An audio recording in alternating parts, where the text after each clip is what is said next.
Hello and welcome back to Troy and the Trojan War. Last time we spent a great deal of time talking about the whole business of what the Trojan War would have looked like to the Trojans. We looked at the province of Troy and where exactly the Trojan city is most likely located, all the way from its origins as this tiny little city in the backwoods of nowhere, predating many of the other ancient cities of the time and very much a contemporary of ancient Egypt and ancient Babylon in its own right, to its development as the far flung province of Wilusa, just off the Hittite Empire, all the way to its development in the archaeological excavations of Hisarlik. Today we are flipping the script, though. We are going to look not at the Trojan side, or at least what would have been the Trojan side, since it's clear that Homer only had a fairly, imperfect understanding of what was actually going on with the Trojans during what would have been the Trojan War. Today we look instead at the Achaeans, the Greeks. So today we are focusing especially on this period right in here. We're going to be sort of looking at the history of the Greeks as Homer would have understood it, both as a representative and a member of this archaic period right here. Homer is likely writing around the 7th or 8th centuries BC about the period right over here. So let's take a look at this timeline first of all, because I find it extremely useful and extremely helpful, and I am so glad I found it for my mythology class, and you will be subjected to it as well. This is the whole ancient Greek timeline here, and actually has a pretty surprising breadth to it, what with the fact that it starts in 3200 BCE with the Cycladic or the Cycladic civilization and extends all the way to the Ottoman Empire, which very much kind of peters out around the 19th century. So this is basically what Greece is doing for the duration of Greece being a thing in any form. So we should note, first off and especially, that our sort of prehistorical Greece, or at least really ancient Greece, Greece before the Dark Age, Greece before the Trojan War, Greece before classical Greece, all that stuff, this is a Greece very much divided into three competing groups, namely the Cycladics. And the Cycladics, you'll notice this map down here, which you probably can't see very well depending on the resolution of your screen if you're watching this on a phone. God help you, I use way too many small captions. But the Cycladics are here in yellow. The Cycladics are primarily identified with these islands, which are typically understood to surround the island of Delos, which is the island where Apollo's major temple is set up later on. The Cycladics are a pretty rough and tumble civilization. They seem to be fairly disorganized, and they don't have nearly the sort of power that we're going to see coming from the Minoans and the Mycenaeans a little bit later. The Minoans are the folks on Crete. Again, they're in green down here on this little map here. The Minoans are one of the most advanced civilizations of this period, especially compared to the Cycladics. But it's also pretty obvious that the Minoans and the Cycladics are kind of fighting against each other, are very much competitors for territory in this burgeoning Greek world. And in fact, numerous sort of myths and legends surrounding the Mycenaeans, the Cycladics, and the Minoans frequently pose the Minoans as aggressors. On the one hand, the Minoans are probably the origin of many of the distinctly Greek elements of Greek mythology, which, that's a sort of major linguistic business that we'll touch on a little bit later, but probably won't get into very deeply in our discussion today. But they do sort of present themselves as aggressors. You'll see many myths, like the legend of Theseus and the Minotaur, kind of present the Minoans as though they're the bad guys who are, trying to take over perfectly nice cities like Athens here on the Greek mainland. And therefore, those guys are jerks, and it's totally right for Theseus to beat up the Minotaur and then, Minos to come to a bad end and stuff. But notice that by Homer's day, Crete is part of the whole Mycenaean process. Nobody has a problem with Idomeneus showing up and helping out, despite the fact that he's coming from Crete. Odysseus and Athena both disguise themselves as people from Crete on a regular basis because it's a big island and it's got a lot of people, and it would explain why you are hanging around traveling from place to place. The Mycenaeans, however, those are the ones that we're the most familiar with. Those are the ones that are on the mainland of Greece, on the Greek peninsula. That includes Sparta, like what Menelaus is doing, and of course Mycenae, where Agamemnon is holding court and apparently is running the whole show. So these three sort of competing civilizations and competing structures are the three sort of distinct cultural identities we see making up the peoples of Greece at this period in time.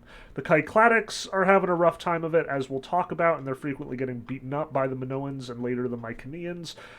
These are the people who the Mycenaeans have no problem with, like, just showing up on their islands and beating the crap out of them and taking all their crap, because as we talked about in the Odyssey, the Mycenaeans are basically pirates a lot of the time.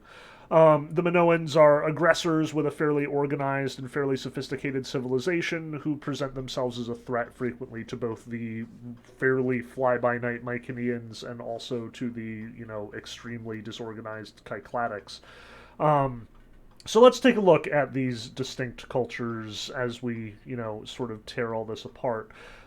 So let's look first at the map, get a little closer in, because again, that map is kind of garbage. So again, here's the Aegean Sea. We talked about this exact same map in our Hittite discussion last time, so I don't want to dwell too much on it. Again, the Cycladics are primarily these islands surrounding Delos. Crete is over here with Knossos its capital, and over on the Mycenaean peninsula we have, again, Corinth, Mycenae, Sparta, Athens, Thebes, all major players, both in sending people to the Trojan War and being major players in the historic events leading up to it, and having their own sort of major traditions and so on and so forth. And likewise over here we have Asia Minor, including Troy, and major cities along the coast, this being the Anatolia that the Hittites are going to be basically running by the time that the Trojan War actually happens. But I also want to give us a little bit more detail about this. Like, don't get overwhelmed. I don't expect you to know every single, like, location on this particular map. But I do want to stress that from the ancient perspective, every one of these islands had an identity, had myths associated with it. All the mainland, as much as we are emphasizing certain major cities like Corinth, like Thebes, like Sparta, like Mycenae, so on and so forth, also had lots of other cities, lots of other city-states, and lots of other sort of cultures that, revolved around it and had sort of their own identity in their own right. So we're going to spend a lot of time talking about, say, Corinth or, say, Pylos, because there are actually really important archaeological finds to be found there.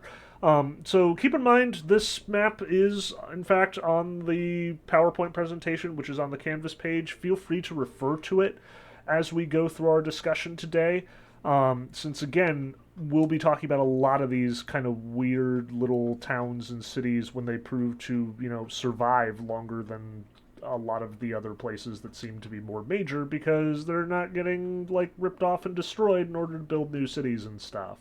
So just keep that in your back pocket here. But now let's talk about the cultures. So first, let's look at the Cycladics, because they are undoubtedly the oldest cultural, like, force in Greece, or at least the one with the, oldest cultural identity. But they're also the most disorganized and sort of, like, troubled as far as these go. One of the most distinct characteristics of Cycladic art are these little figurines.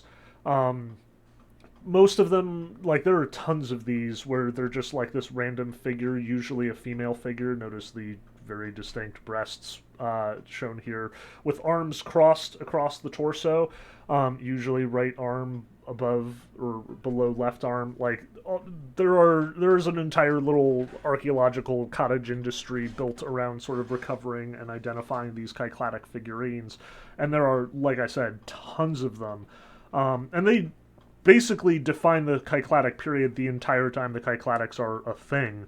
Again, like, the dating I have here is the left picture, which is from the National Archaeological Museum of Athens.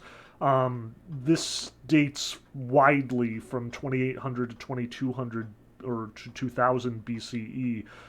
So again, these are very old in some cases, but they're also a tradition that goes on for close to 1,000 years among these Cycladic groups.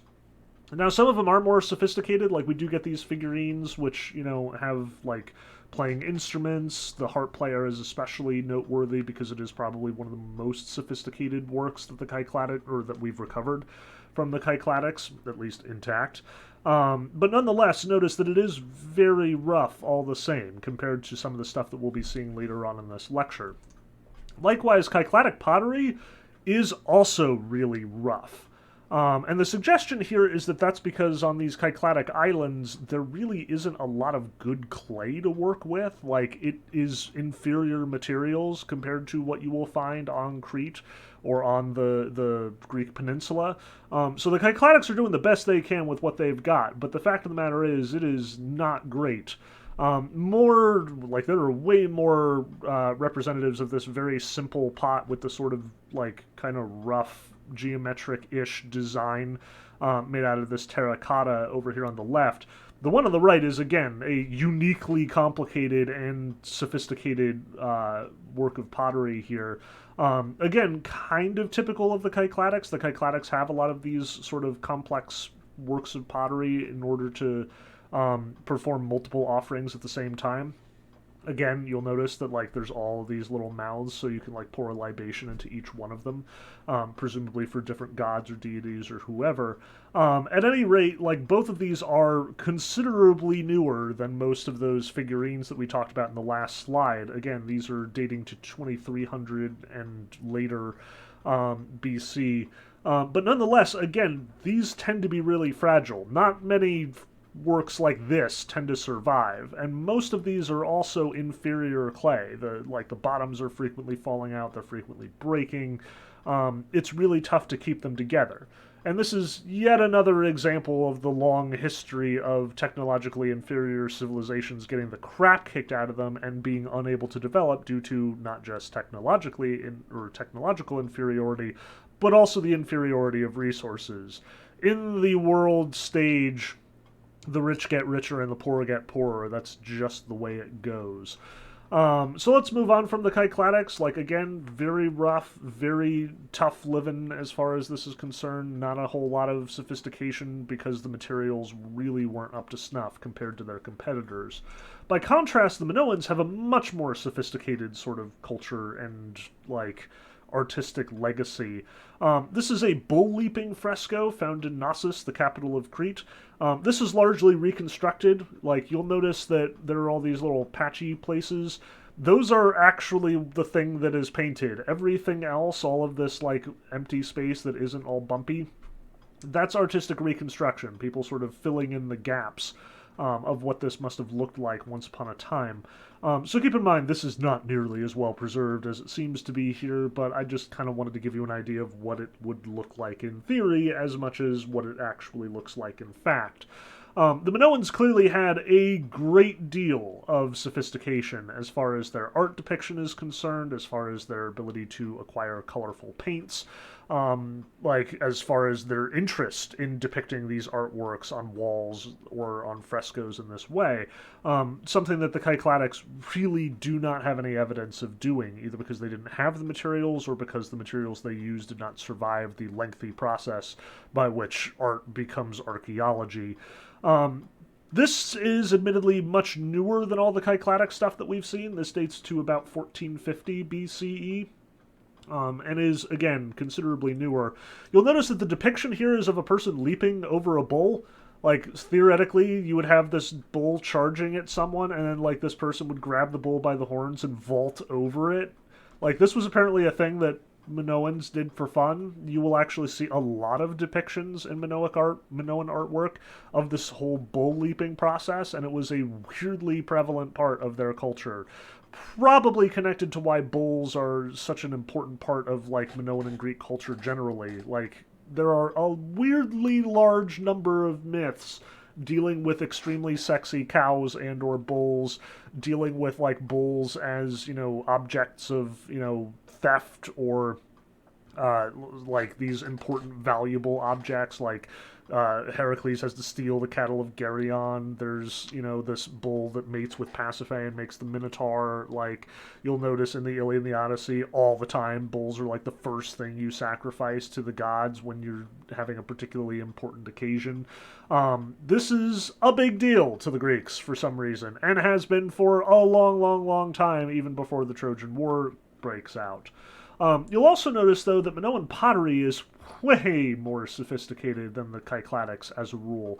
The Minoans love to decorate their pottery, especially with, like, ocean scenes. Like, here we've got this big octopus dude. Like, I love the octopus dude. This is an awesome pot as they go. You'll also notice that the pottery is sophisticated enough that they can actually do relief work on the clay itself, like carve details and images into the clay, the way that you can see here on the harvester vase, both of which date to about 1500 BCE. Notice that the Minoans are interested in sort of portraying scenes on their pottery, something that the Cycladics are pretty much unable to do due to, again, the sort of inferior materials that they're working with and presumably the lack of technology accompanying that. You'll see that both the Minoans and the Mycenaeans like doing this, and this is definitely going to set the stage for some pretty sophisticated artwork on Greek pottery to come. Now, I should mention, like, in advance, just to warn you, we're going to look at a lot of pots over the course of this lecture, because these are probably the most likely to survive amongst various artworks and creations of the Greeks. Unlike, say, painted artwork or even sculpture to some degree, which is usually exposed to the elements and therefore, gets eaten away over the years, plus it was apparently not as big a deal in this very early stages of Greek culture as it would be in the classical ages. The pots survive when paintings and figurines and other things of that nature just don't. So keep in mind, this is not like me with a pot fetish. In fact, I, would probably be bored by this discussion of all of these vases and amphorae and everything else that we're going to be talking about today. The fact of the matter is, though, this is the best way to see what a culture's priorities were a lot of the time. What did they put on their pots? Because, otherwise it didn't survive. The other thing that you'll notice is there's a lot of discussion of what has been buried with people. Again, we focused a lot on that in the Hittite lectures because that was often the only, cultural evidence we had. Here I've decided to sort of stay away from that because it tends to be the same stuff over and over. Rings, items of wealth, as well as, like, weapons a lot of the time. Plus, the pots are a consistent record where the weapons and jewelry and stuff are not. Everybody needs pots because you need to be able to carry liquids from place to place, and as a consequence, every culture will make pottery in some fashion or another. Whereas weapons, while they're super important and usually pretty durable in the age of the Minoans, usually because they're made of bronze, as we get closer and closer to the Iron Age, you will find that fewer weapons survive because iron is actually way less resistant to the elements over time. Bronze just turns that lovely green color like the Statue of Liberty. Iron corrodes, rusts, and then just, like, gets totally destroyed so that there's nothing left. So as a consequence, the pots are in fact the best way to track the development of the civilization, to show the differences between the various cultures as they develop, and to sort of get at Greek culture in general. Especially because Greek pottery, as we approach the classical age, gets really sophisticated and really detailed. So showing that development is a big part of what we're doing today. However, that isn't the only thing we're going with. I also want to sort of emphasize the actual business of shipbuilding. A number of different ships have been recovered from the Mediterranean, like ancient ships of various types. And a number of scholars have devoted their efforts to reconstructing these ships. So notice, like, here is a depiction of one of the ships in the Minoan flotilla fresco, and it has very much been reconstructed by this Kamos Conservancy. Again, archaeologists trying desperately to get money from people by doing elaborate things like building a modern-day, totally working Minoan trireme. We should note, though, that this is roughly what we're talking about when we're talking about Greek ships traveling across the Aegean Sea. As much as there are a lot of ships that sort of like wander around the Mediterranean world, especially later in the Dark Ages. We'll talk about that. And many of those ships are, in fact, more elaborate, more sophisticated, with lots more storage space.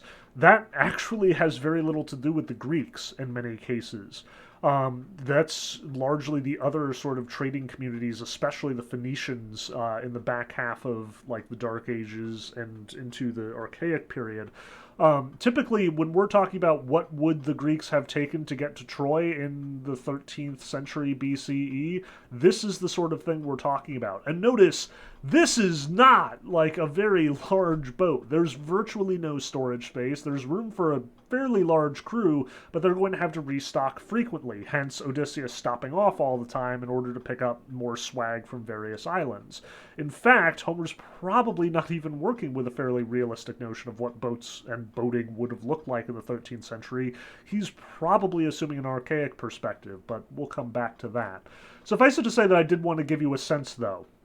This is what boats in the Greek, like, pre-archaic, pre-Dark Age period would have looked like. This is what Homer is probably assuming or working with, at least to some degree, when he's talking about what the Trojan War is going to look like and what 1,000 ships got launched due to the face of Helen.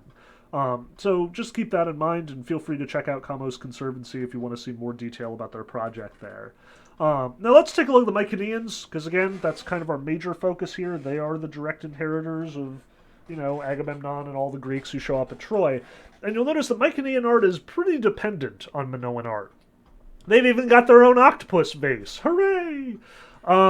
Yeah, it's very clear that Mycenaean art sort of is less sophisticated than Minoan art, but is also very much cribbing off of the Minoan models and findings. It's very obvious that the Mycenaeans do have some of their own priorities and do have some of their own interests, but also are very much informed and indebted to the Minoans, who probably have a more sophisticated civilization earlier than the Mycenaeans actually do, even though they take it in their own direction. Likewise, you can see that these two frescoes from Mycenaean art depict a lot of chariot action. In fact, so much chariot action that you'll notice that these guys aren't actually killing anyone. They're just riding around like dudes do. Or, in this case, like ladies do, apparently. Who knew that ladies could ride in chariots? The ancient world is a surprising and shocking place. You would think, based on just the Iliad and the Odyssey alone, that women are incapable of riding in a chariot. And yet here are two women, wonder what they're up to, riding in this chariot all by themselves.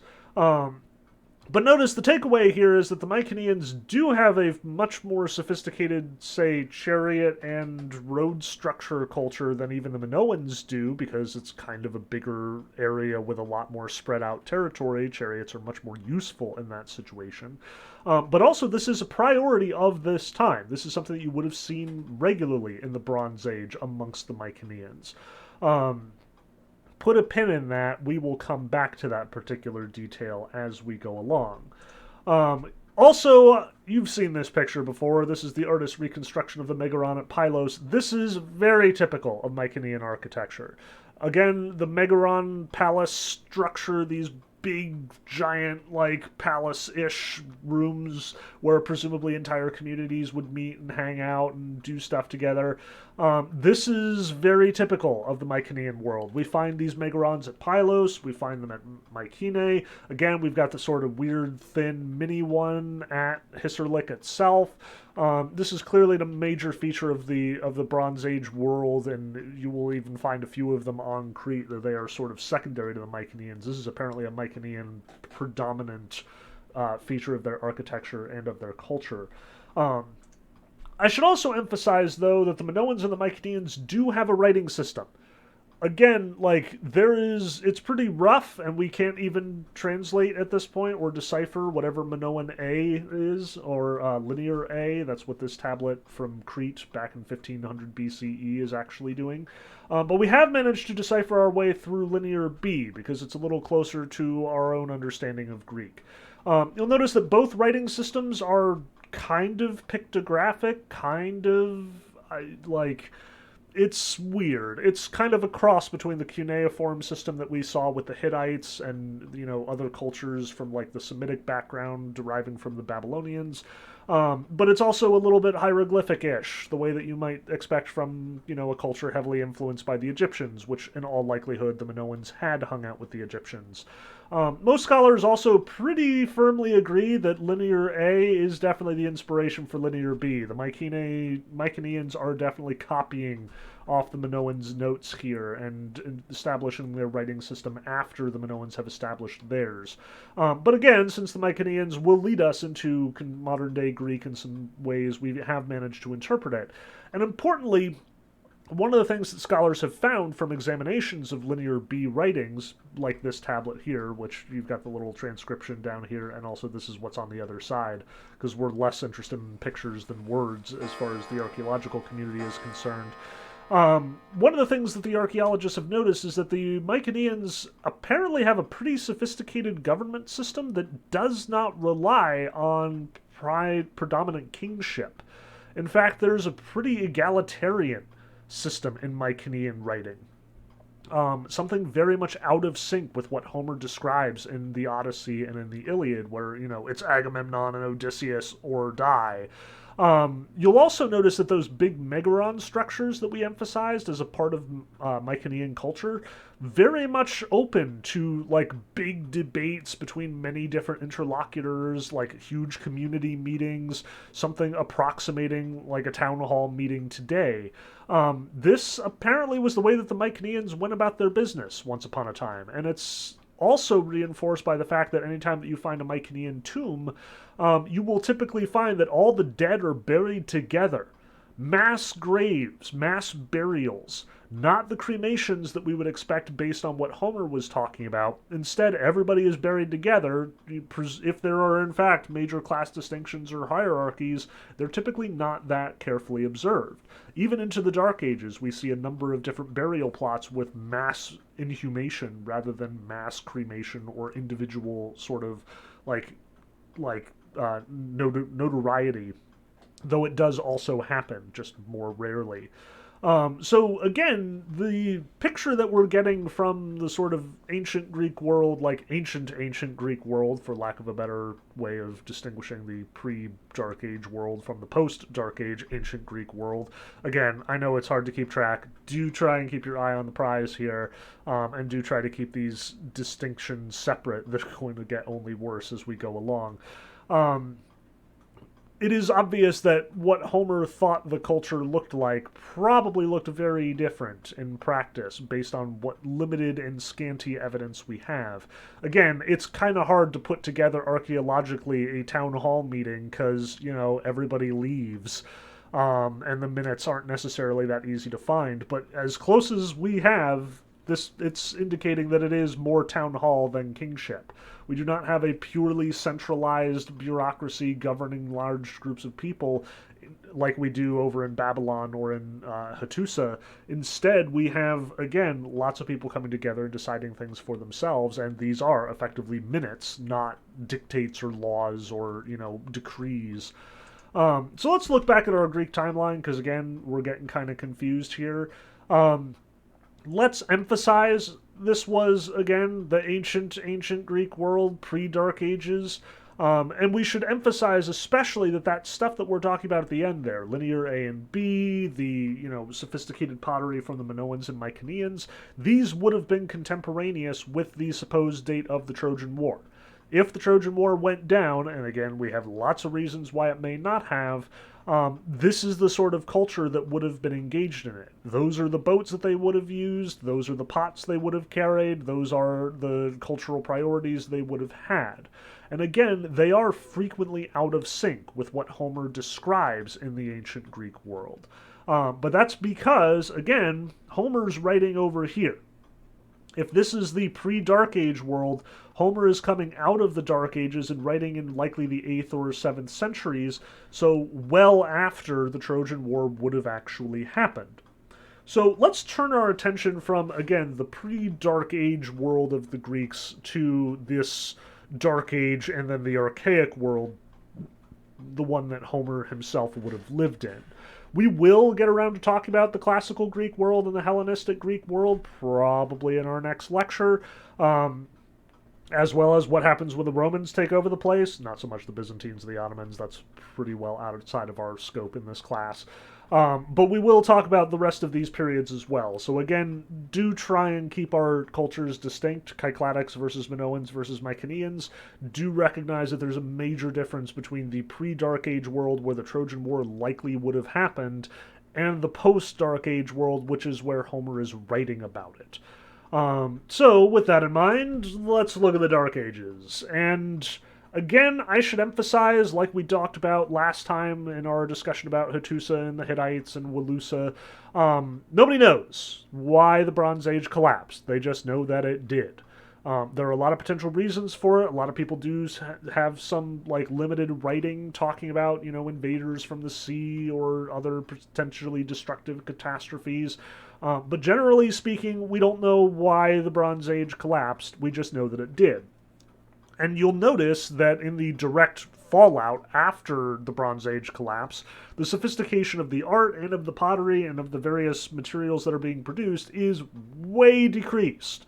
Instead of the big elaborate pots that we saw with the octopuses on them or the fancy reliefs, here we have a return to the old Cycladic kind of forms.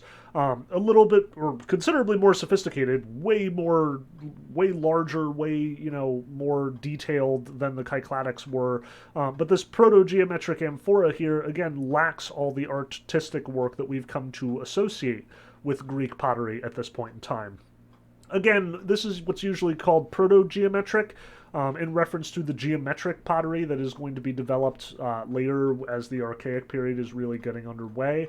In fact, the most sophisticated work from the Greek Dark Ages that anyone has identified from an archaeological site, period, is this piece over here, the Lefkandi centaur.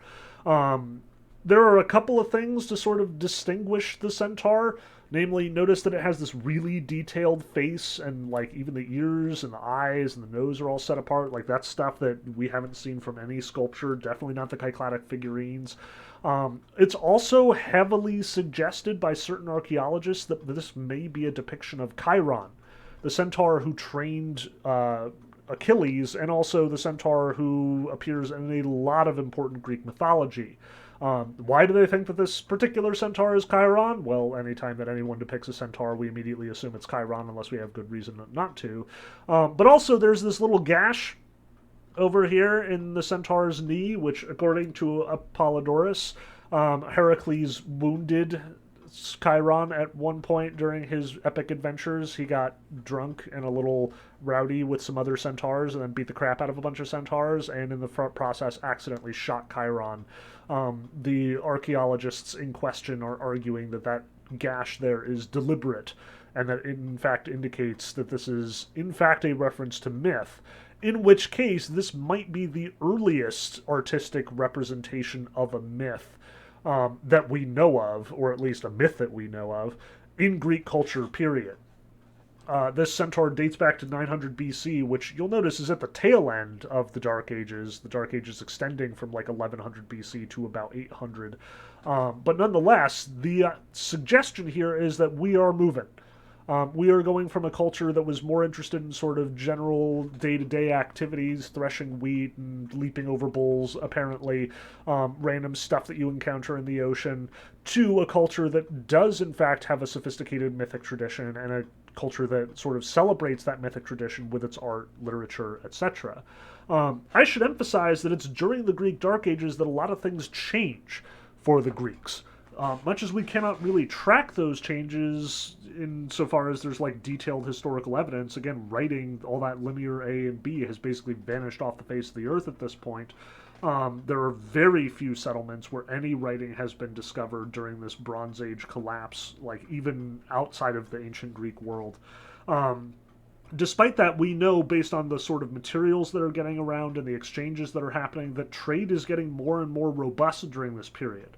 Again, the Phoenicians show up and we start finding pots in wrong places all over the Mediterranean world, obviously demonstrating that there are exchanges between the Greek world and the world of Anatolia and the African world, especially Egypt and North Africa.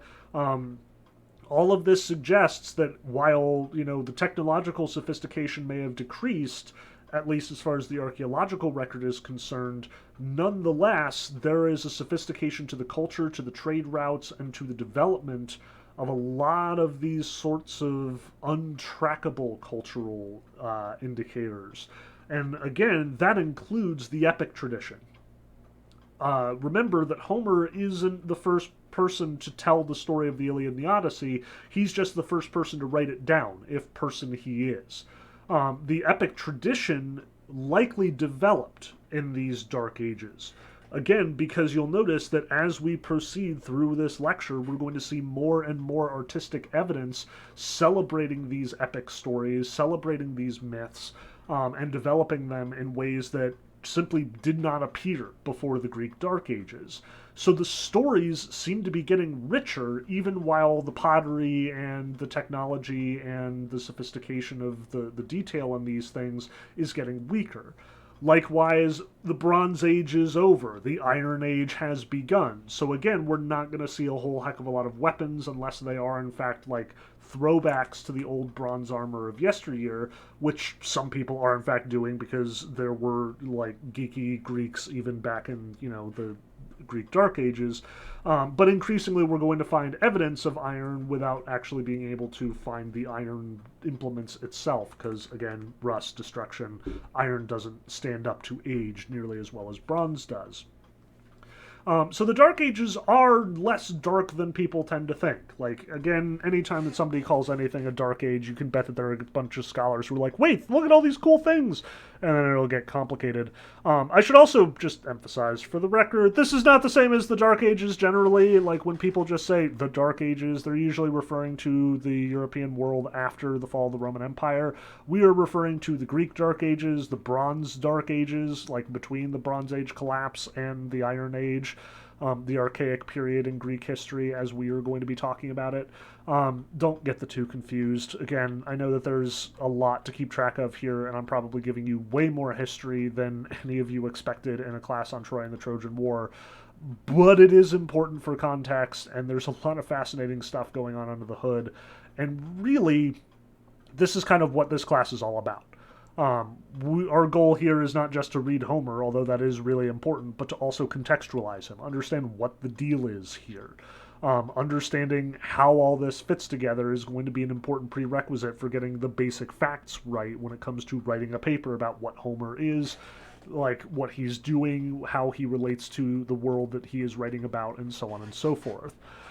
So again, this is before Homer.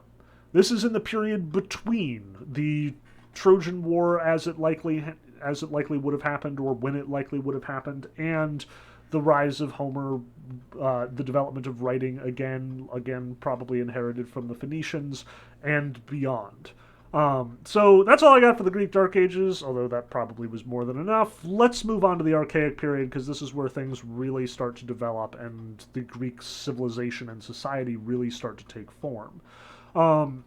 So notice, sort of in the wake of that proto-geometric art, the very simplistic designs that were kind of geometric and the fairly simplistic vase structure that we saw from that amphora back there. P.S., when I say amphora, like, I'll try and highlight this every time I bring up a new weird vase name. But anytime we're talking about an amphora, we're talking about something for carrying stuff. You'll notice that they predominantly have like really impressive handles, or are designed for easy pouring in and out, like wide tops with a narrower bottom to keep the whatever inside. Amphora are usually referring to wine carrying. This is how you would get wine from point A to point B, either on a ship or by like moving it from the wine press to a house or whatever. And then this is what you would pour into a smaller vessel when you are in fact like serving wine at some big party or something. So amphoras you're going to see a lot, and especially you'll see amphoras because amphoras like decorations, because they're party stuff. It's like your fine china at home. You only break it out on special occasions, and you want everybody to look at how awesome your amphorae are.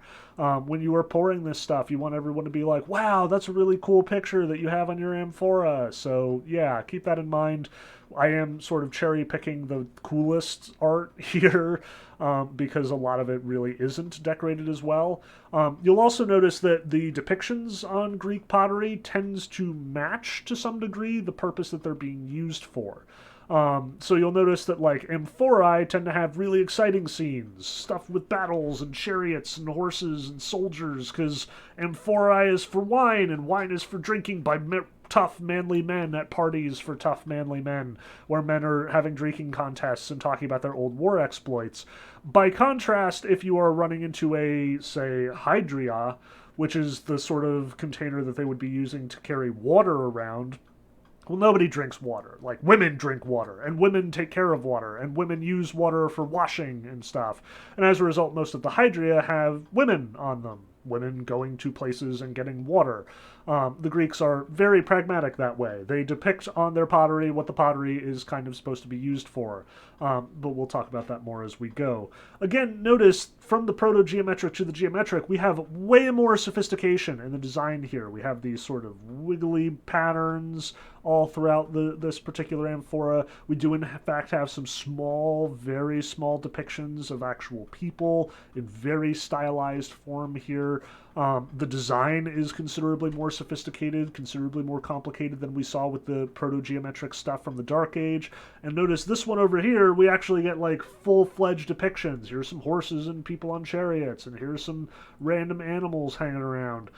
We have random ladies standing at the top, presumably because they are the ones pouring the wine at these particular events.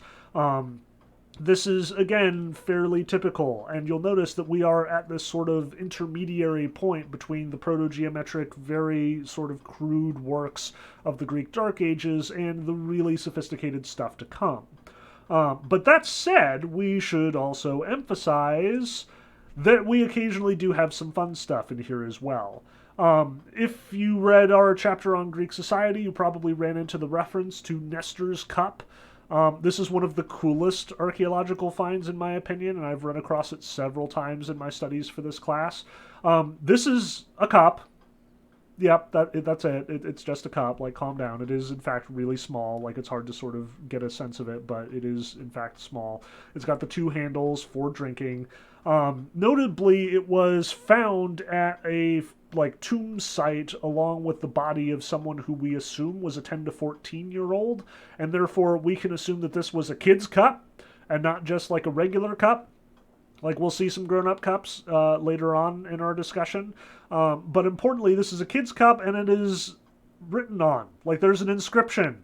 Namely, this is, I am the cup of Nestor, good for drinking. Whoever drinks from this cup, desire for beautifully crowned Aphrodite will seize him instantly. Notice, this is actually a reference to a thing that was in fact in the Iliad.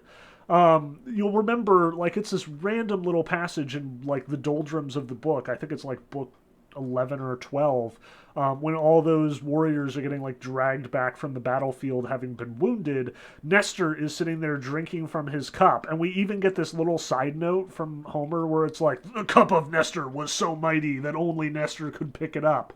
Because it's Homer, and like he says that like 6 different times about 6 different articles, but this is kind of the weirdest and dumbest of the bunch. Like, really? Like, Nestor has the coolest cup ever? Like, I can believe it when Achilles' spear is too big for anyone to handle, or when Odysseus' bow is too powerful for anyone to string. But seriously, like, the cup of Nestor can only be wielded by Nestor. Notice, though, how this is sort of borne out in this cup here.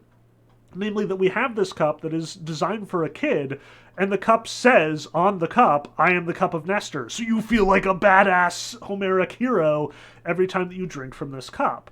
Much as this is, you know, way less obvious a reference than many of the sort of like vases and pottery that clearly depict episodes of the Trojan War, the indication here is that the Iliad in some form was current in the 8th century. So current, in fact, that they are putting these inscriptions on a kid's cup to make them feel awesome when they pick up the cup of Nestor, the super awesome cup that only Nestor was strong enough to carry. Like, It's silly, I realize, but just think about the situation here. Like, what the culture has to be doing in order for this to be a thing. Like, I remember when I was a little kid, I went to the circus once because circuses were a thing in the 90s and we didn't know how terrible they were, or rather, we kind of didn't care because, I don't know, it was the 90s. Don't read into it. Like, I know that 90s nostalgia is a thing here in the 2020s. Like, everybody's watching Rugrats again and everybody's watching Hey Arnold again. And more power to you. 90s cartoons were awesome. But nonetheless, we were very backwards in very much of our thinking. But anyway, I had this cup that I got from the circus that came with like cotton candy in it. And it was awesome because the handle of the cup was like the tail of the tiger curling up. And I felt like a badass every time I drank my milk from it. Like, this is a thing that kids do. And a culture that develops cool stuff for kids is a culture with considerably more economic stability and power than we've seen from a lot of the Greek Dark Ages. The archaic world represents a sort of renaissance, a sort of new rebirth of the Minoan and Cycladic and Mycenaean cultures that we've seen before. The sophistication that we saw before the Dark Ages is back, baby, with a vengeance. And what's more, we're seeing that it's getting playful here. You know, you can make your fancy cups with all of their supposed epic heritage for kids as well, because kids are listening to these myths. Kids value the legacy of Nestor. Kids identify with these cool, awesome heroes the same way that somebody today might be really excited about getting a Batman cup, or, you know, the cup of Superman that only Superman can lift. Like, also notice that this is weirdly sexual. You know, for a 10 to 14-year-old, whoever drinks from this cup, desire for beautifully crowned Aphrodite will seize him instantly. Like, the Greeks were way cooler about being upfront with their issues of sexuality with their kids than we were, in all likelihood. Take that as you see. Like, that's a question that I definitely am not equipped to answer at this particular time, though, you know, I've talked about it at length in some of my other classes. Be aware that, like, the sort of paranoia about exposing innocent children to sexuality too early in their development was not a thing in the ancient world at all. Like, at all. Very much a development of the 18th through the 19th centuries in our world. Like, thousands of years after this was a thing. Kids would have been very aware of sexuality. People would have been naked and probably having sex around them pretty regularly. You think that scarred you as a child? Well, I guess when you're familiar enough with it as a child, it stops scarring you or something. Who knows? Moving on. In the 7th century, we see an increased sort of interconnection between the Mycenaean world and the sort of other trading organizations, especially from Anatolia and the ancient Near East, like Palestine and Egypt and so on and so forth. And as a consequence, you will see that Greek pottery and Greek artistic designs are increasingly copying the style and structure of the Babylonians, of the Hittites, of the Egyptians. And we see more and more emphasis on figures rather than geometric patterns in the various amphorae and other, you know, pottery that we see. So here we have an olpe, and I don't know what an olpe is. I'll just, like, shoot straight with you here. I, you know, have only limited knowledge of the various forms of Greek, like, pottery. And from what I understand, many of these terms seem to have very specific purposes in the literature, which many archaeologists have not been able to identify. Like amphora, you'll notice the last amphora we looked at with all the chariots and stuff was a funeral amphora, so might have been, you know, wine storage for when people die, in which case, you know, we've got like that funeral procession up at the top. Here we have an olpe, which is obviously for pouring, just based on the design, clearly something approximating a pitcher here. But notice the decoration, all of these, you know, black, like, animal figures, many of which would have also been very easily found on, you know, Hittite pottery and stuff like that.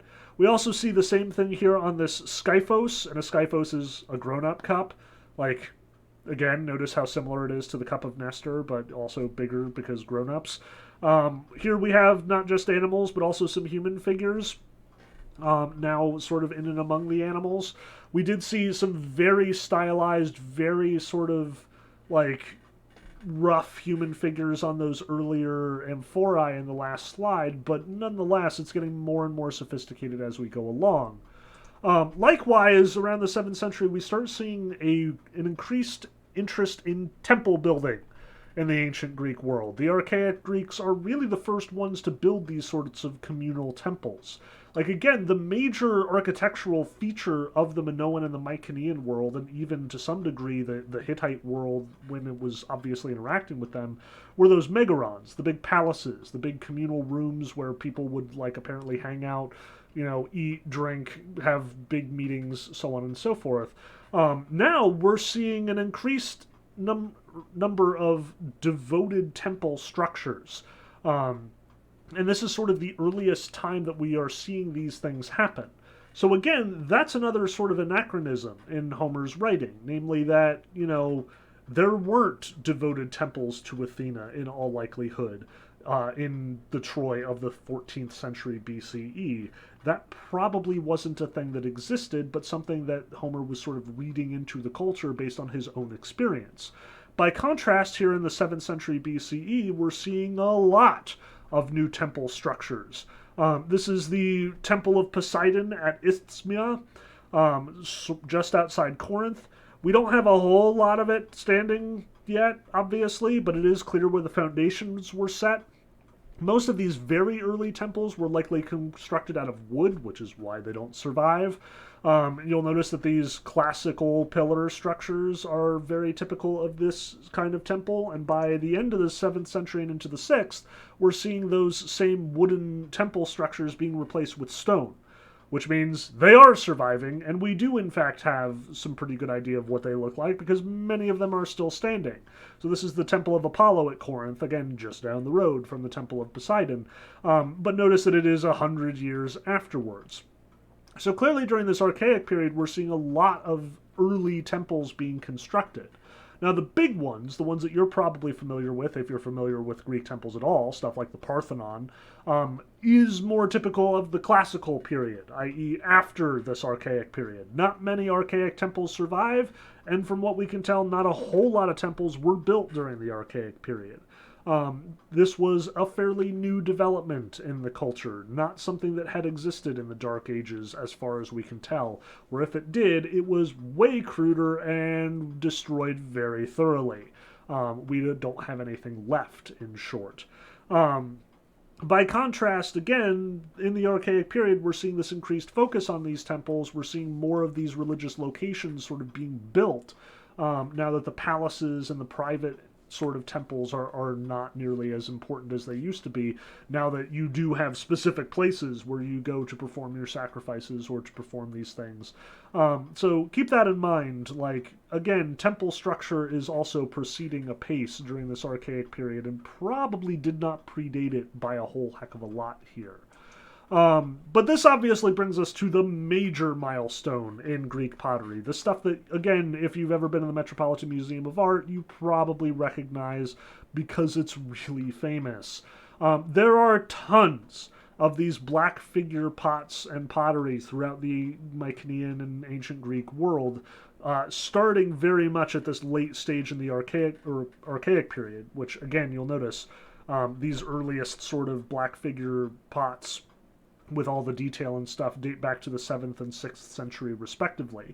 And notice that these black figure pots also are devoted to major mythic events.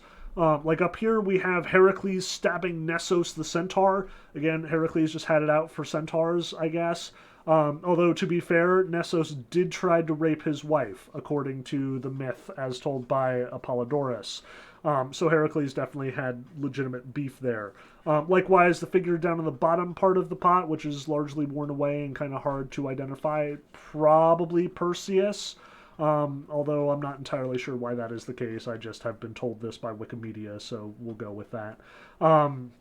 Over here you can see a fairly typical battle scene, in this case between Heracles and Geryon. Heracles, happily, is one of the most recognizable figures on Greek pottery. You'll notice, like, he almost always has this lion's cowl around his face. According to the myth of Heracles, like, the first major labor that Heracles had to undertake was to slay the Nemean lion, who had an impenetrable hide. And Heracles did this by like strangling him, like grabbing him and then just like choking him to death in a cave, and then somehow skinned him. Don't ask me how, still not sure about that one. But then he wears it from now on. And you'll frequently see Heracles depicted on these black figure pots and elsewhere in frescoes and so on, wearing the cowl of the lion, and you can see like the dead lion's eyes and nose over his face, and the face is peeking out of the lion's mouth. Again, Heracles, super awesome hero. Greeks love him to death. Most famous hero of the Greek world. Homer refers to him often in the Iliad. He shows up on pots all the time. You'll also notice he's fighting Geryon. This is one of the various labors of his, like he has to kill Geryon and take all his cows, because again, cows. In all likelihood, this is probably Athena back here. She is usually depicted behind heroes, helping them out as they are doing their various heroic deeds. So again, like we're seeing whole myths being represented in these black figure pots in a way that is much more sophisticated than we saw in many of the earlier geometric designs and early archaic period. Likewise, we see many other sorts of battle scenes. Here we have Athena wearing the aegis, the one that Zeus gives her for a while in the Trojan War, and the one that she frequently carries around with her. You can tell it's the aegis because you'll see that it's got all the snakes on it from Medusa's head.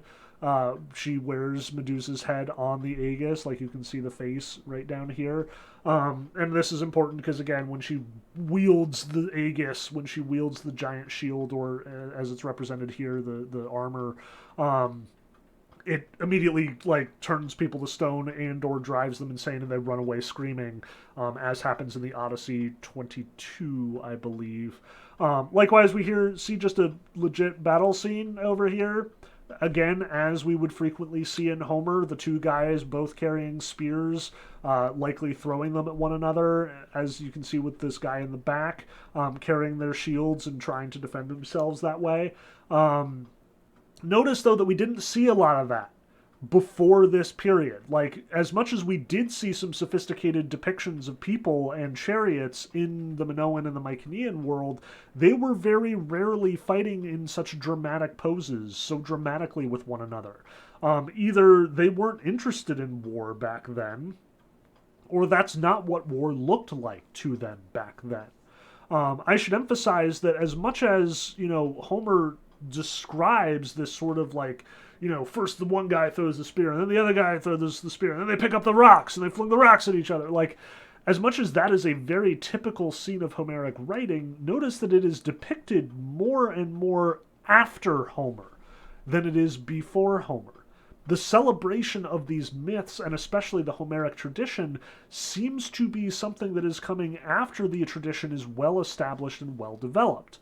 The stories either didn't exist before Homer, like before the Greek Dark Ages, when they were in fact taking place, or alternatively, they weren't being celebrated artistically. Again, this is one of the great ambiguities in this whole business of archaeology. As much as we were looking at this stuff and saying, hey, look, they fought with spears, that could be the case, or it could be the case that this is just, people depicting their favorite story on the side of a pot. It could be that they care about this story more now, or it could be that the story didn't exist until now. There's a lot of sort of uncertainty about what was going on in those 300 years that we were just looking at, designs and circles and squares and random people carrying pots from places on their various pots. That's kind of what I want to emphasize here. I want to stress that as much as Homer is a huge force in the Greek culture, he doesn't really start to show his power, his cultural sort of weight, until this late period in the development of Greek culture, as we are approaching the classical period in the last century of the archaic period. Likewise, here it gets super obvious that we are making direct references to Homer. On the one hand, we did see Nestor's cup, and that's really cool, but it could be that it's derived from Homer, or it could be that it's derived from the tradition surrounding Homer, or it could just be, we've heard of Nestor and Nestor is cool, so here's his cup. By contrast, here we are seeing deliberate scenes very much depicted in the Iliad being shown on various works of art. Like over here, we have this black figure Lakythos. Again, Lakythos was a mixing jar or jug, as far as I remember, and therefore, you would have poured wine and other materials into the jug in order to get them all mixed up and ready to be served. Notice this is straight up or Achilles dragging the corpse of Hector behind his chariot here. This is very much a scene from the Iliad as we have it. It could be that there was a tradition of Achilles killing Hector and dragging his body around before the Iliad. Absolutely. We'll talk about that in a moment. But nonetheless, it's obvious that we are now celebrating specific stories, specific myths, specific parts of this whole Trojan epic cycle, however it exists at this point in time. Likewise, over here, as much as it is much harder to make out what is going on, this is in fact a depiction of the scene where Poseidon shows up and is gearing up all of his stuff in Iliad 13, I believe, as he's getting ready to help out the Greeks. Like, here are all of Poseidon's, henchmen and goons getting his horses ready to march. So this is, I should also mention, Achaeolics, which Kylexes are really awesome, and I'm going to tell you a story about Kylexes because Kylexes are really awesome. This is the one form of Greek pottery that I actually know shit about. The Kylex was a drinking cup.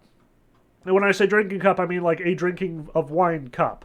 The other cups that we've seen aren't nearly as ceremonial. The Kylex, you would specifically have bunches of Kylexes hanging around, so when your guests showed up, you would pour wine into these Kylexes, and everybody would have their own Kylex. Occasionally you would share them. Again, notice that they're two-handed and the handles are really large. This is because, again, they're very heavy, and when filled with wine, they are even more heavy. But you would take both hands and you would tip it up to your mouth with the lip of the Kylex being where you would drink from. And importantly, the base of the Kylex would often also be decorated, often with, especially in classical Greece when they're getting a little bit more irreverent, with funny faces or mustaches, so it looks like you have a mustache when you are drinking from your Kylex. Again, the Greeks are kind of silly and childish in that respect. But Kylexes were ceremonial. As much as this is for drinking parties were ceremonial. Remember how many times throughout the Iliad and the Odyssey, somebody is drinking to the gods or drinking with his buddies to the gods. Drinking competitions and drinking festivals, like the Symposia of Plato, for example, these are all simultaneously social gatherings and sort of social celebratory events, drinking parties with drinking games, and also usually religious ceremonies devoted to Dionysus or other gods. All of these things coexist. Everything is ceremony, everything is ritual for the Greeks, even the things that we would consider mundane and secular now. So in addition, you would also have this game with the Kylex, where once you had drunk most of the wine, all of the sediment and crap that you don't want to drink, because again, wine is not how you imagine wine today. There was usually crap in it because the Greeks did not have terribly sophisticated sifting methods the way that we do today. It wasn't all liquid. Let me tell you about beer sometime and what beer would have looked like prior to the refinement processes of the 17th and 18th centuries. There would be all this crap left at the bottom of the Kylex, and it would collect in a sort of specific little hole that they had designed just for this purpose.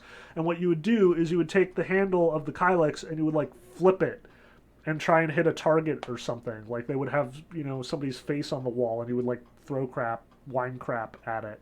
And whoever got closest to the mark would win, and presumably had to drink again.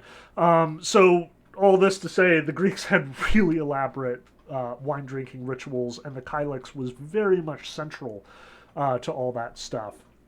So yeah, pots can be cool, kids. Know your pots.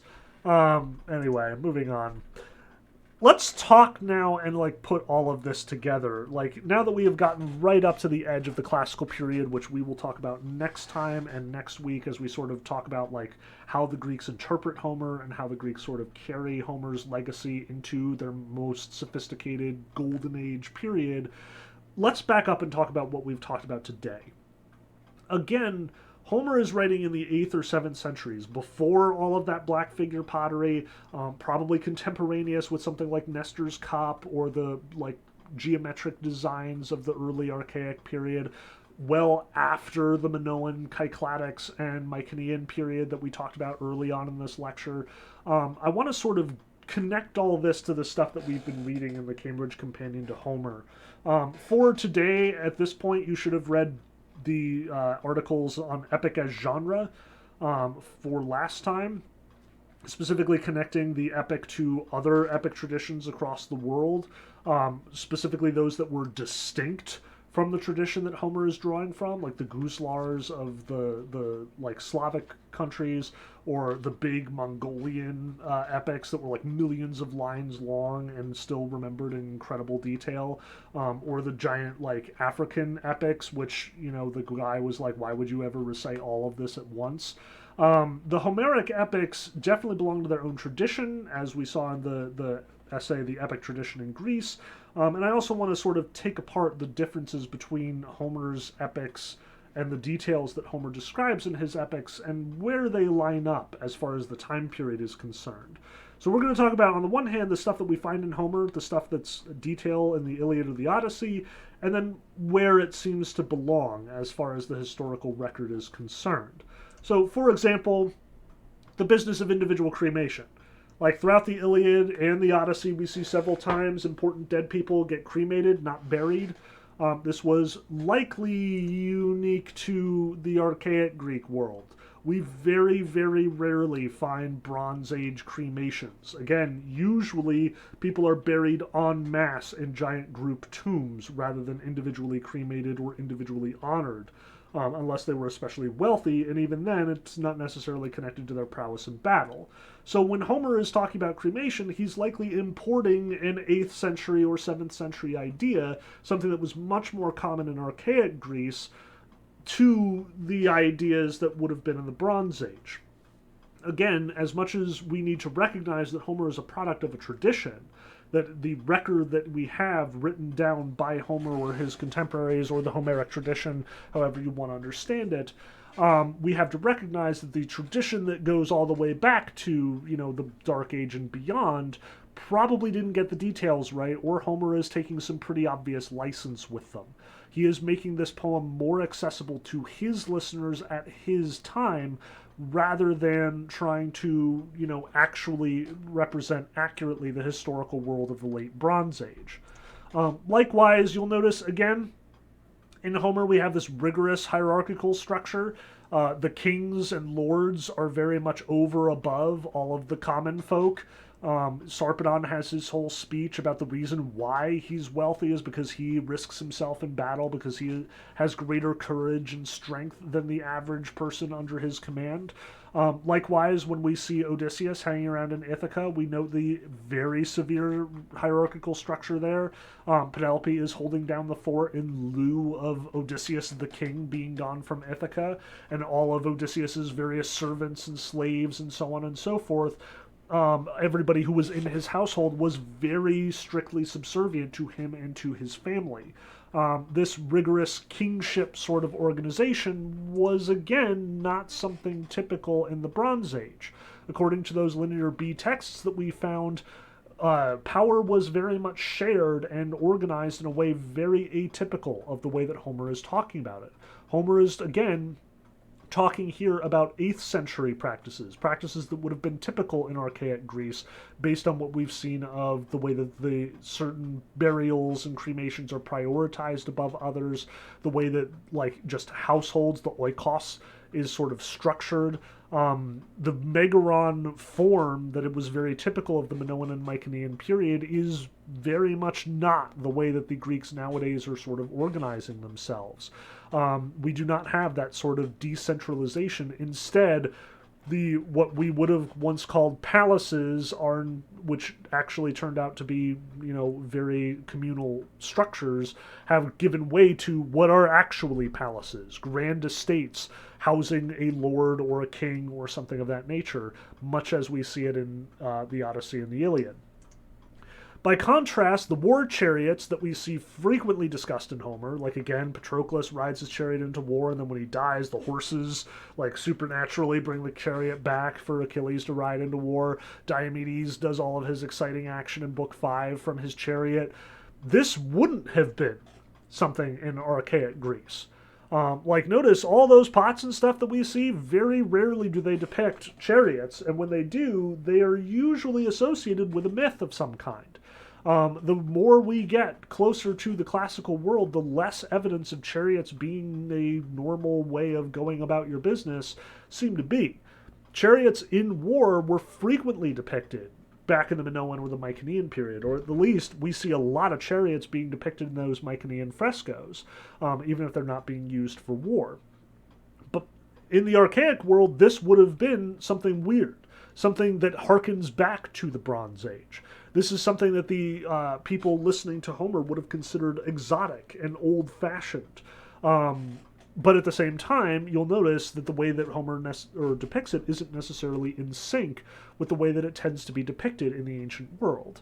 So it's clear that Homer knows that chariots were very prevalent in the Bronze Age. That tradition has been passed down. But at the same time, he doesn't know exactly the details. That's an embellishment. That's something that he adds to this story.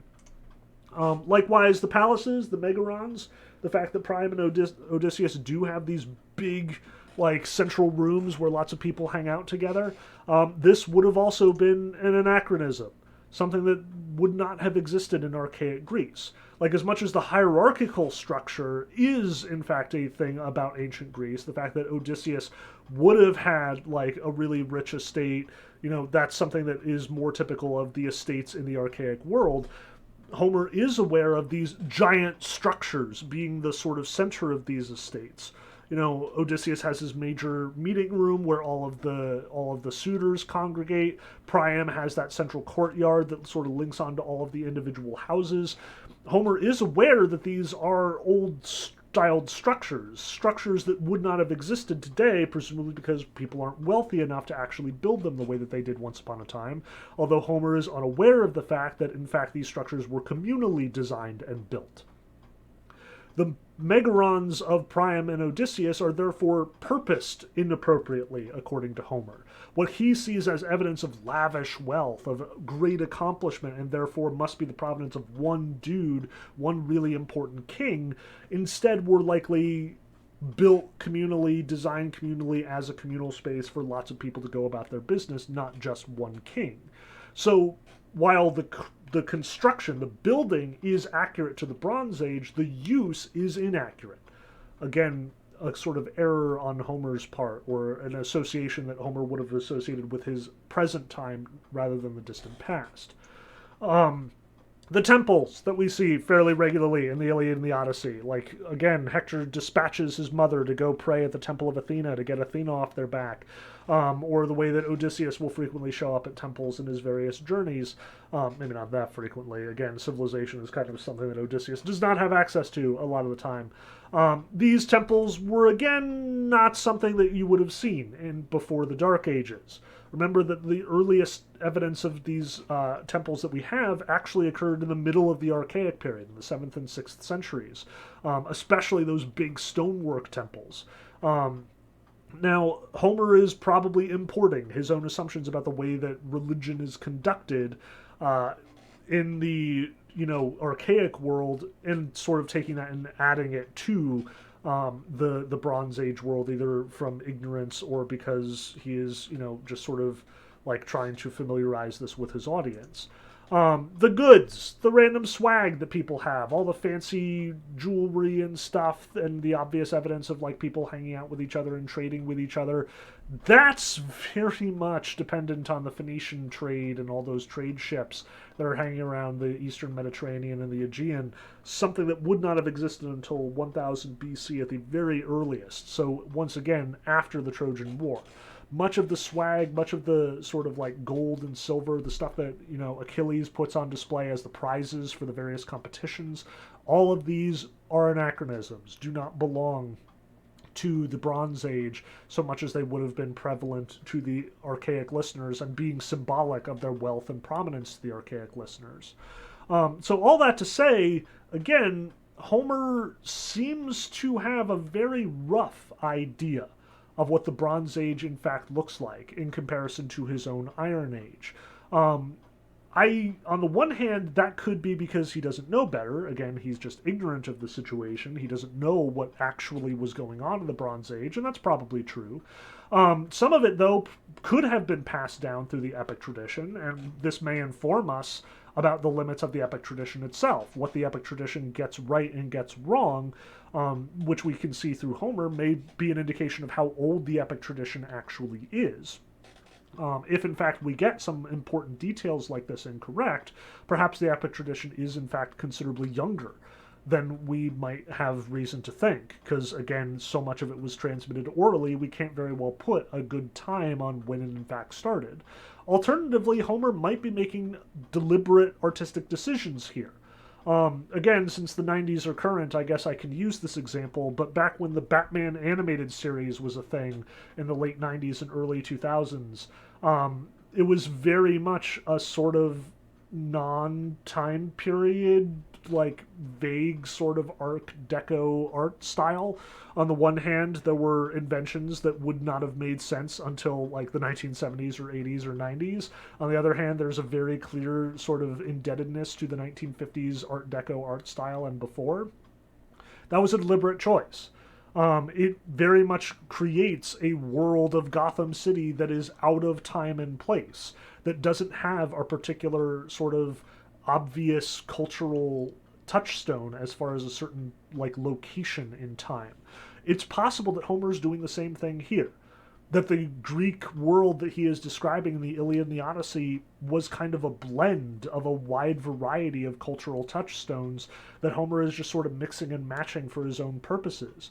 It could be that the Greece of Homer just never existed and was never intended to exist, that this is all style on Homer's part. So again, different archaeologists, different classicists will come to different conclusions about what these anachronisms mean, but the general sort of takeaway here is that Homer doesn't get the details right. And the Iliad and the Odyssey that we read about is, in fact, a sort of idealized version of his own history. In the same way that, you know, Batman is an idealized version of the 1950s or 60s or what have you. But let's take a look at that Greek epic tradition as well.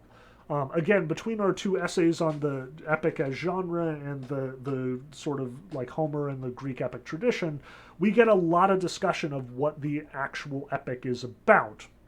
And I want to just sort of collect a lot of that here, especially the stuff about the Homer and the Greek epic tradition.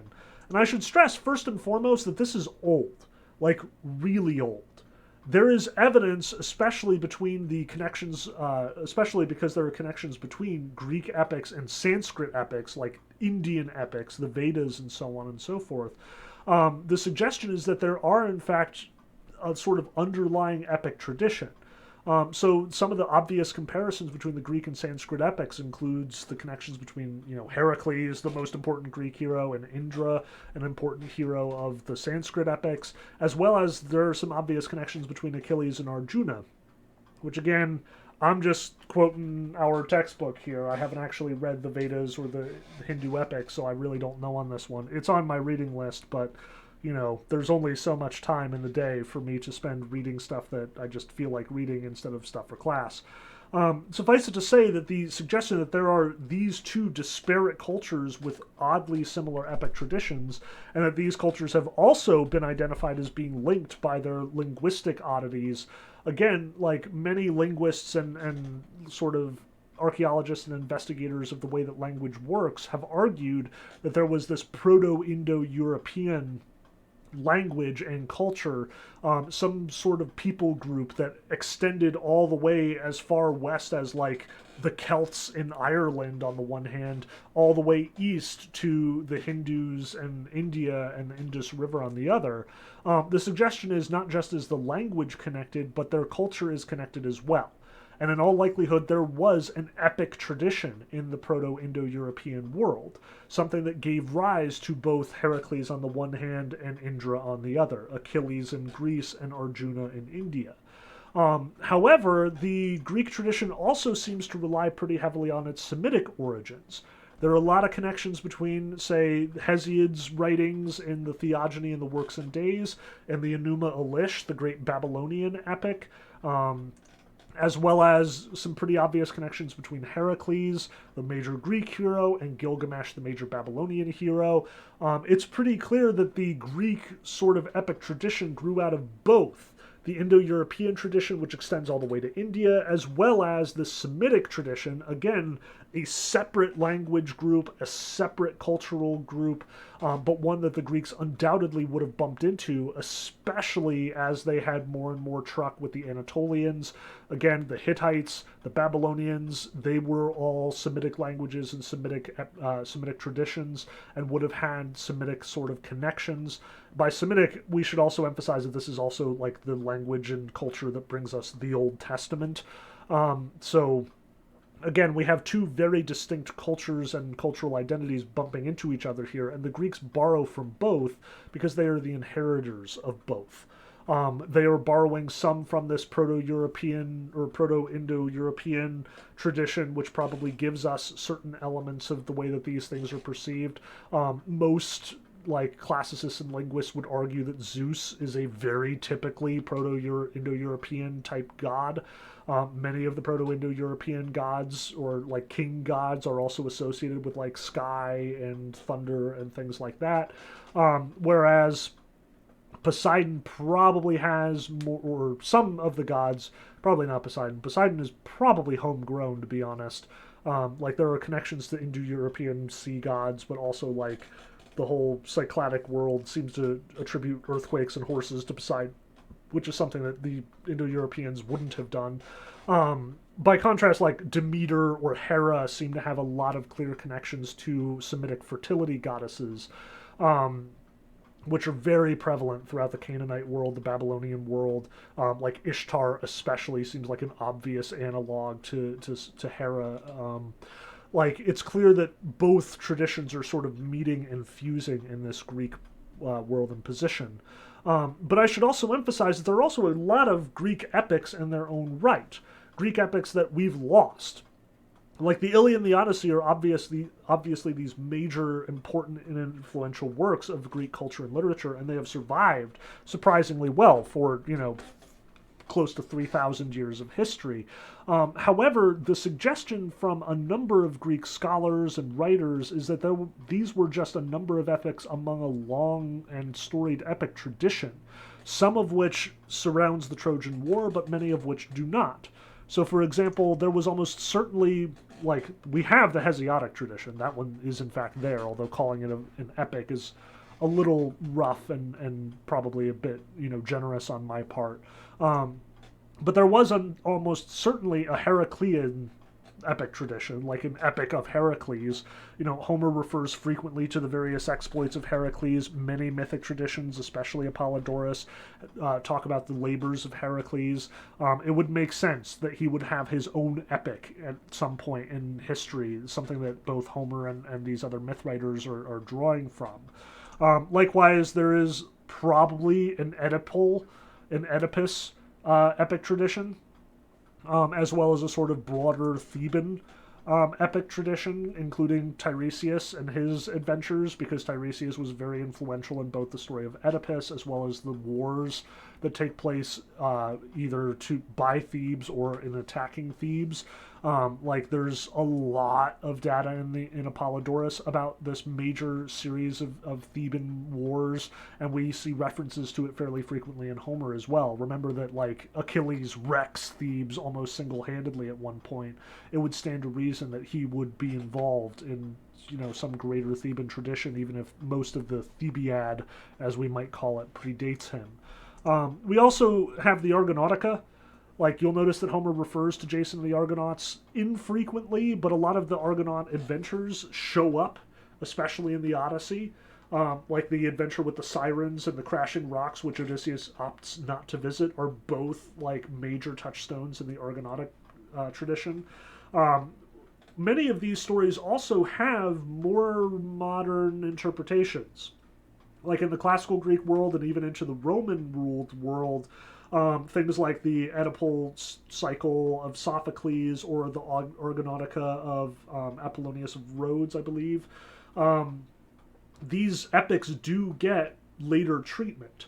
What I'm saying here, though, is that it is likely that there is an oral epic tradition predating Homer that he is drawing from here, and that will go on to inspire these later written interpretations of these same epic traditions. Something that is sophisticated in its own right as an oral tradition before we even get into like the classical merits or demerits of the tradition to come.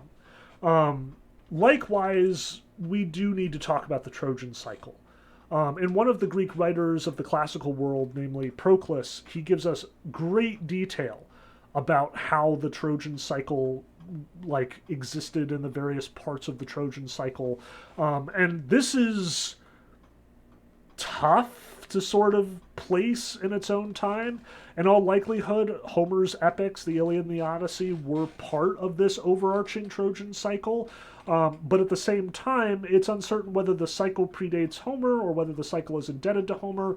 We'll talk about that more because, again, our writer here in the Cambridge Companion and the epic tradition in Greece, Ken Dowden, is very much on the side of Homer's epics sort of being part and dependent on this epic tradition and not the other way around, but we'll get back to that.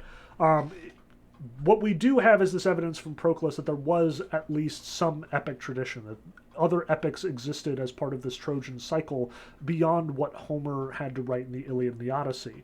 The Iliad and the Odyssey were just part of those stories. And on the one hand, that's obvious. The Iliad starts in medias res. The Trojan War is already underway, and it doesn't end with the sacking of Troy, so clearly there's more tradition at stake here. You know, arguably the Iliad is kind of a weird choice for writing an epic about. Like, who the heck is this Hector guy, and why do we care about him? Shouldn't this be the story of we landed on the shores of Ilion, we warred against them for 10 years, and then we defeated them? Many epics would take that kind of scope into consideration. So with that in mind, let's talk about the whole thing here. And the Trojan cycle very much starts with the Kypria of Stasinos, according to Proclus. There were 11 books devoted to the setup to the Trojan War, including all that business with the goddesses getting angry with each other, the rape of Leda by Zeus as swan, conceiving Helen, the judgment of Paris, where he decides that Aphrodite is the most beautiful, and then the rape and abduction of Helen. All of that stuff all the way up through like the Greeks getting their shit together to go to war, you know, Odysseus pretending to be insane and getting picked up by various people, Agamemnon having to sacrifice Iphigenia and thus ruining his domestic situation, all the way up to landing at Troy, the first couple of skirmishes and battles, the first death, Achilles sacking many of the local cities throughout the early years of the Trojan War. All of this would have been set up in the Kypria. And notice the 11 books indicated here suggest that it's pretty dang long. That like the Iliad would presumably be just one book in this long cycle. Likewise, once we get to the Iliad, set up by the Kypria, we have the stuff after the Iliad, the Aethiopis of Arctinos of Miletos. Importantly, this is where Achilles kills the hero Memnon, who you'll notice doesn't even show up in the Iliad or the Odyssey, like he isn't even mentioned. But our writer, Dowden, argues that the whole thing with Patroclus, like the fact that Patroclus goes to war and, you know, he kills Sarpedon, a major heroic figure, but is then killed by Hector, suggests the same arc as Achilles successfully killing the great Trojan hero Memnon, but then getting killed in return by Paris and his, you know, ill-shot arrow. Obviously, like, all of this is material for epic, but whether or not it predates the Homer or postdates the Homer, whether Homer's Iliad is based on the Aethiopis and is sort of like including elements of the Aethiopis to sort of give the epic a greater scope, to sort of encapsulate the whole Trojan conflict into one tiny component of the Trojan conflict, or whether the Aethiopis just exists to sort of buttress Homer, whether the Aethiopis is copying Homer or Homer is copying the Aethiopis, it's not clear. After the death of Achilles, obviously we have the Little Iliad, which is probably the weirdest of the inclusions here. 4 books going from Ajax's suicide to the gift of the Trojan horse, but not the actual execution of the sack of Troy. Like, again, it's so weird where the cutoffs here are. The Aethiopus apparently ends with the death of Helios or Achilles, and then the games to try and decide who gets to carry off his armor. And then, like, the little Iliad immediately picks up with Ajax being upset and committing suicide. It's weird. Like, I don't, again, know exactly what the whole organization here is and why we're trusting Proclus as much as we are, but I do want to know more about it. Like, this is the stuff that I find myself researching more and more. Like, what is the epic tradition? You know, how does the Iliad and the Odyssey fit into it? What are the other fragments that we do have? Because we do, in fact, have chunks of the Aethiopus and the Little Iliad. Like, these things have survived in the writings of other writers, and the idea that, you know, like, they don't have some big, long, predating oral tradition would just be weird. But on the other hand, it seems so obvious that, like, the Iliad and the Odyssey are kind of being built around here. I don't know. It's weird, and we'll talk about it more in a moment. After the Little Iliad, we obviously get the sack of Troy of Arctinos, which, you know, it is what it says on the box. Like, it's where Troy gets sacked, and they divide up the spoils, and they wreck the place, and all that fun stuff. And then we get the Returns by Hagius of Trojan, the 5 books where all the major Homeric heroes besides Odysseus managed to get home, including Agamemnon, Menelaus, Diomedes, little Ajax and his ill-fated adventure where he, like, gets his ship struck by lightning and then washes up on the rock and then insults the gods and gets struck by lightning himself. I will not stop telling that story. It's like my favorite return story from the whole cycle. And then obviously this sets up the Odyssey. Like, this is why in the Odyssey we get the story of, like, Menelaus and his adventures in Egypt and how he knows what the deal is with Odysseus, and has only told Telemachus now that he's visiting. And then, of course, we get the Odyssey itself, and then apparently the Telegony of Eugemon of Cyrene. Yeah, I don't know. This is definitely the weirdest one on the list, and even Dowden mentions how weird it is. But this is apparently the 2 books after the Odyssey, when Telegon, the bastard son of Odysseus, and Circe, like, shows up to apparently, like, murder his dad. You'll notice that this is included in Apollodorus. Apollodorus does try to summarize the whole, like, set here. And in fact, that stuff that I told you to read at the very beginning of the class, where I said read the whole story of the Trojan War from Apollodorus, in all likelihood, Apollodorus is tracing this epic tradition, the entire Trojan cycle start to finish. But even in Apollodorus, you can notice that the Iliad and the Odyssey are especially robust. Obviously, every one of the epics on this list, with the exception of, like, the Proto-Indo-European epics and the Semitic epics, which we do in fact have the ability to compare, they're all gone. We don't have any of them. We have summaries of them in works like Apollodorus, or we have retellings of them like we do in the Argonautica by Apollonius of Rhodes. We have interpretations, but not the original works. Homer survives from the archaic world in a much more robust and sophisticated form than any of these, especially the ones in the Trojan cycle, which we only have the word of Proclus and other later writers to say that they even existed. Clearly, the Iliad and the Odyssey were on a level different from the rest of the works on this list for one reason or another.